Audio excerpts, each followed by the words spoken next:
It's May Day 2026, and the streets are anything but calm. Turkish riot police have fired tear gas and arrested at least 570 people in Istanbul as demonstrators tried to reach Taksim Square. Meanwhile, in the United States, up to 600 organizations with links to communist groups and reportedly to the Democratic Party itself mobilized for their own May Day events. And in Jerusalem, Israeli police arrested a man after a French nun was assaulted in what authorities are calling part of a wider pattern of harassment of Christians by Jewish extremists. 3 stories, one day, one very uncomfortable set of questions about power, ideology, and where the West is actually heading. Joining me now are Sophia Reeves, our economics and markets editor, and James Chen, our geopolitical analyst. Sophia, let me start with you. Is this a coordinated global hard left moment, or are we reading too much into a single calendar date? Thanks, Emma. Look, I'll be blunt. Anyone dismissing this as coincidence isn't paying attention. May Day is not a neutral holiday. It never has been. It is the ideological signature event of a movement that, in its most realized form, produced the Gulag, the Cultural Revolution, and the killing fields. When Douglas Murray talks about the West's extraordinary tolerance for communist symbolism compared to its zero tolerance for fascist symbols, he's identifying a moral double standard that has real political consequences. And those consequences are now visible in real time. You've got Erdogan, a man who has systematically dismantled press freedom in a NATO member state, arresting journalists on the grounds that they're likely to cause trouble. That's pre-crime policing. That should be on every front page. But here's the other side of that coin. While we're righteously condemning Erdogan, 600 hard-left organizations are marching through American cities in coordination with Democratic Party networks, and the same media that covers every conservative rally like it's an insurrection can barely bring itself to mention it. That asymmetry isn't accidental. It's the product of 30 years of ideological capture in our newsrooms.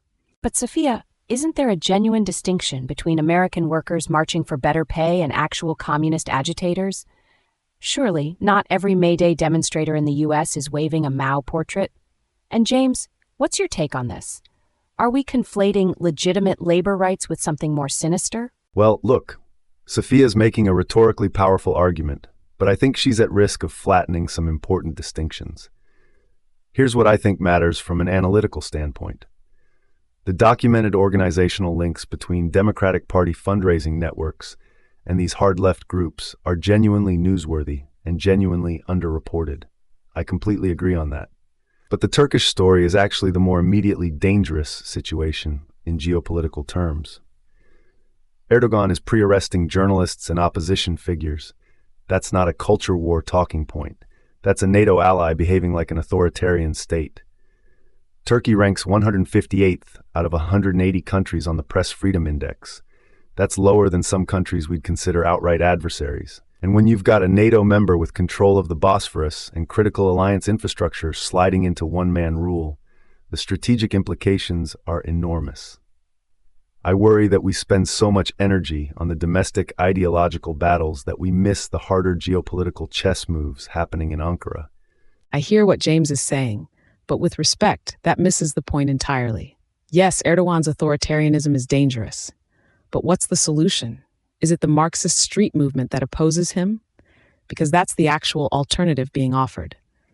The uncomfortable truth is that weak, ideologically compromised Western institutions have created the vacuum that strong men like Erdogan fill.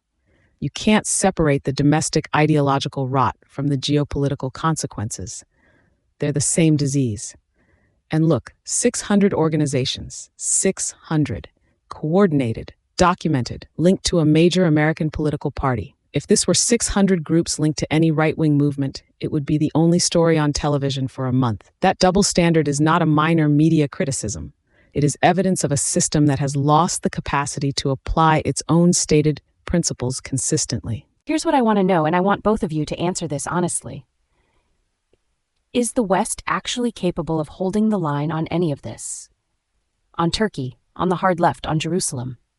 Where does this go in the next 6 months, James? The way I see this playing out, and I want to be careful here, because these are scenarios, not certainties, Turkey becomes an increasingly acute problem for NATO cohesion before the year is out. If Erdogan continues escalating domestic repression while simultaneously leveraging his strategic position to extract concessions from Washington and Brussels, you're going to reach a point where the alliance has to make a genuinely hard choice. Strategic convenience or stated democratic principles. History tells us convenience usually wins, and that's a dangerous precedent because it signals to every other backsliding democracy that NATO membership is a blank check. Here's what concerns me most, and this is the scenario that keeps me up at night. The American left's organizational infrastructure has been building for a decade. The students radicalized in the 2010s are now the organizers, the local officials, the journalists. If that network continues deepening its coordination with openly Marxist groups unchallenged, because the media won't cover it and the Democratic Party won't distance itself, then by the 2026 midterms, you've got a situation where one of America's two parties has a radical activist base that is ideologically incompatible with the constitutional order. That's not hyperbole. That's a trajectory with historical precedents that should make everyone very uncomfortable. Sophia Reeves, James Chen, a genuinely unsettling conversation, and probably not the last we'll have on this. One thing is certain, somewhere between Istanbul, Washington, and Jerusalem, the people in charge are hoping nobody's paying close enough attention. And tonight, at least, they're wrong.